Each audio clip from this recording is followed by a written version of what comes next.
রাজ্যে তৈরি হবে নতুন তাপবিদ্যুৎ কেন্দ্র। একটির অনুমোদন করল রাজ্য মন্ত্রিসভা। আরো 4টে তাপবিদ্যুৎ কেন্দ্র তৈরির পরিকল্পনা রাজ্যের, বললেন বিদ্যুৎ মন্ত্রী। আর একদিকে পশ্চিমবঙ্গে নতুন বিনিয়োগ। আগামী 5 বছরে 5,000 কোটি টাকা বিনিয়োগের পরিকল্পনা কলকাতারই সংস্থার।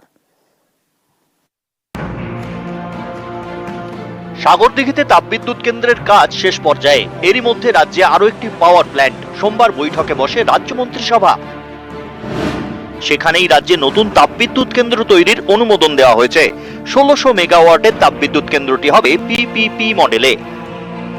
1600 মেগাওয়াটের একটা নতুন power plant in principal approval করা হয়েছে আজকের ক্যাবিনেটে। এটা পিপিপি মডেলে হবে এবং গ্লোবাল টেন্ডার করা হবে।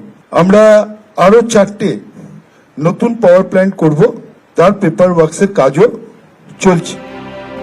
সাগরদিঘিতেও তৈরি হচ্ছে তাপবিদ্যুৎ কেন্দ্র। বিদ্যুৎ মন্ত্রীর দাবি, কম কয়লায় এখানে বেশি বিদ্যুৎ তৈরি হবে, যা পূর্ব ভারতে প্রথম। এই কাজ শেষ পর্যায়ে। সাগরদিঘিতে 660 মেগাওয়াটের একটা নতুন সুপার ক্রিটিক্যাল পাওয়ার প্ল্যান্টের কাজ প্রায় 95% শেষ হয়ে গেছে। আগামী মার্চ মাসের মধ্যে আমরা আশা করছি সব কাজ শেষ হয়ে যাবে।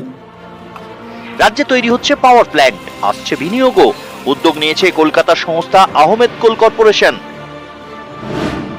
প্রাথমিকভাবে 2000 কোটি টাকার বিনিয়োগ করছে তারা। এর মধ্যে কলকাতার একটি সংস্থার সঙ্গে 500 কোটির চুক্তি হয়েছে।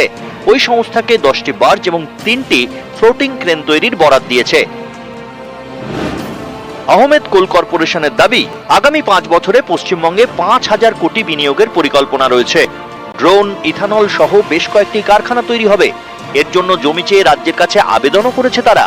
সংস্থার দাবি, এতে বিদেশি বিনিয়োগ আসবে। इनिशियली हम लोग शिपिंग में अभी 2000 CR इन्वेस्ट किए हैं। आज ऑर्डर दिया है 20,000 CR सिर्फ शिपिंग में करेंगे। और इथेनॉल प्लांट, सेमीकंडक्टर और मैन्युफैक्चरिंग, एरो डिफेंस इक्विपमेंट, इन सबों में हम लोग 10 to 20 बिलियन डॉलर का नेक्स्ट कमिंग 5 years में हम लोग इन्वेस्ट करेंगे थ्रू FDI। नियर अबाउट 500 কোটি টাকা মতন ওরা আমাদেরকে আজকে কন্ট্রাক্ট সাইন হয়েছে। অবশ্যই কর্মসংস্থান হবে, কলকাতা বন্দরের একটা রেভিনিউ আর্ন হবে, ডিরেক্ট ইনডিরেক্ট একটা বার্জের যে স্টাফ থাকে, এটা প্রত্যক্ষ পরোক্ষভাবে প্রায় 1000 লোকের ইমিডিয়েট কর্মসংস্থান হয়ে যাবে। নিউজ 18 বাংলা।